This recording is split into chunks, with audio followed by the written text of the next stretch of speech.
जैना को हमेशा से ही चैलेंजेस का शौक था और वो बहुत निडर थी। इसीलिए उसके दोस्तों ने उससे शर्त लगाई कि हम तब तुम्हें मानेंगे कि तुम बहुत बहादुर हो कि अगर तुम विस्परिंग हॉलो जैसे खौफनाक रास्ते पर रात के वक्त अकेले जाकर दिखाओ, जहाँ से आज तक कोई वापस नहीं आया। जीना ने उनका चैलेंज कबूल कर लिया और अपनी गाड़ी लेकर रास्ते पर रवाना हो गई। रात काली सिया थी, चांद तक की रोशनी नहीं थी, चारों तरफ गुप अंधेरा था। सिर्फ गाड़ी की हेडलाइट्स की रोशनी थी जो रास्ते पर पड़े दरख्तों के साए को और भी खौफनाक बना रही थी। जीना गाड़ी चला रही थी और इधर उधर देखती जा रही थी। दरख्तों की शाखें और उनके पत्ते उसको रात के वक्त अजीब व गरीब से लग रहे थे। हवा की आवाज़ें जब दरख्तों के भाई वीडियो के अंत तक ज़रूर बने रहना, आगे बहुत मज़ा आने वाला है भाई। चलो चलते हैं।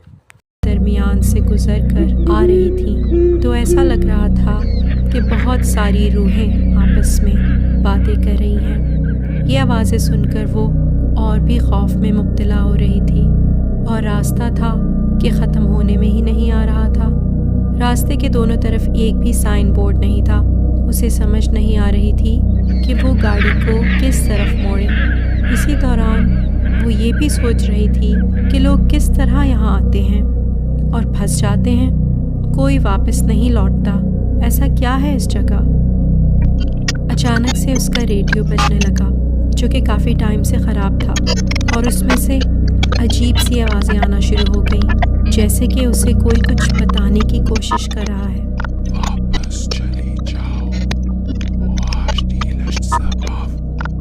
आवाज़ ठीक से सुनाई नहीं दे रही थी, पर जीना को समझ में आ गया कि वो आवाज़ उसे क्या मैसेज देना चाह रही थी और उस मैसेज को सुन के उसके जिस्म में कपकपी सी तारी हो गई।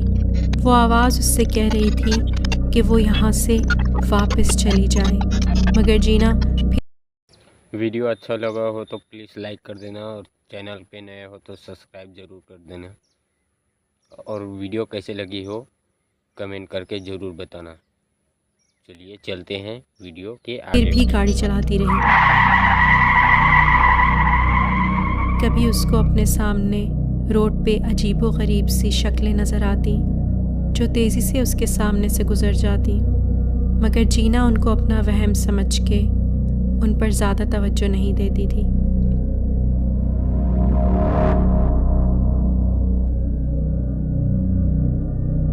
अचानक से एक ख़तरनाक मोड़ पे जीना ने तेज़ी से गाड़ी मोड़ी तो सामने का मंजर देख के उसकी आंखें फटी की फटी रह गईं। उसने तेज़ी से ब्रेक लगा के गाड़ी को रोका।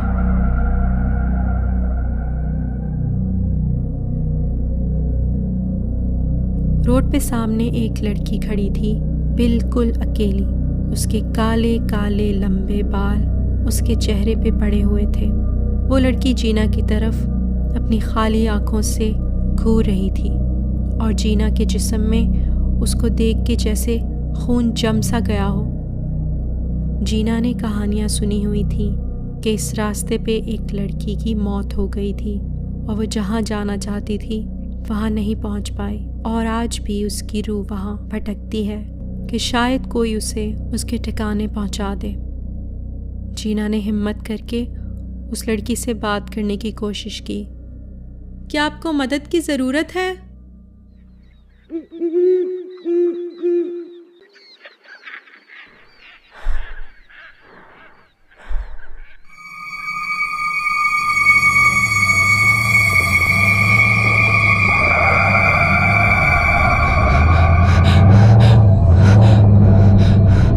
जीना को अब अच्छी तरह अंदाज़ा हो गया था कि यहाँ आना उसकी बहुत बड़ी भूल थी।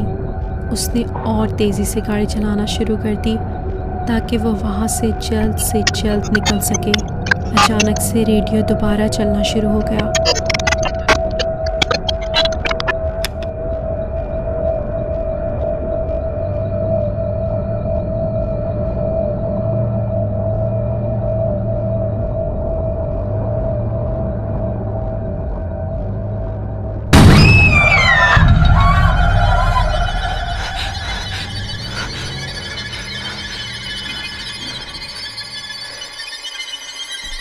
मुझे लगता है कि बस एक और मील का सफ़र रह गया है, फिर मैं अपने घर जा सकूंगी और दोबारा कभी यहाँ का रुख नहीं करूंगी। वापस चली जाओ, वापस चली जाओ।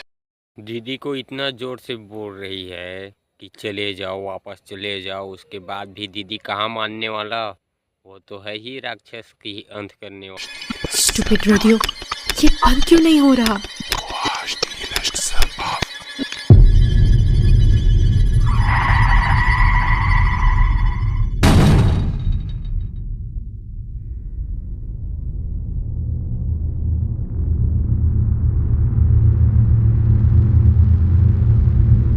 बिल्कुल वैसे ही जैसे और लोग इस खौफनाक रास्ते पर गए और कभी वापस नहीं आए, टीना के साथ भी वही हुआ।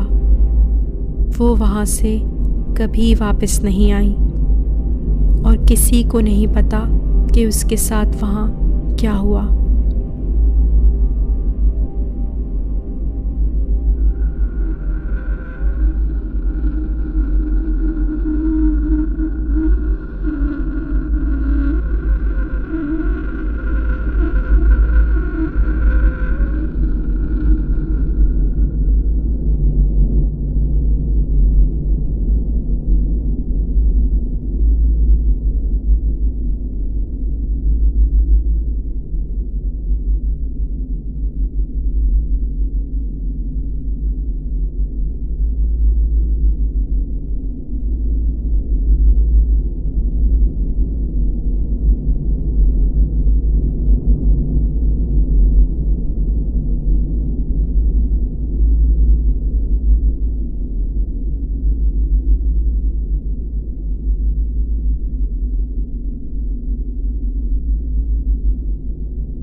फाइनली इस वीडियो का अंत हो चुका है। तो चलिए दोस्तों, नेक्स्ट वीडियो पे मिलते हैं।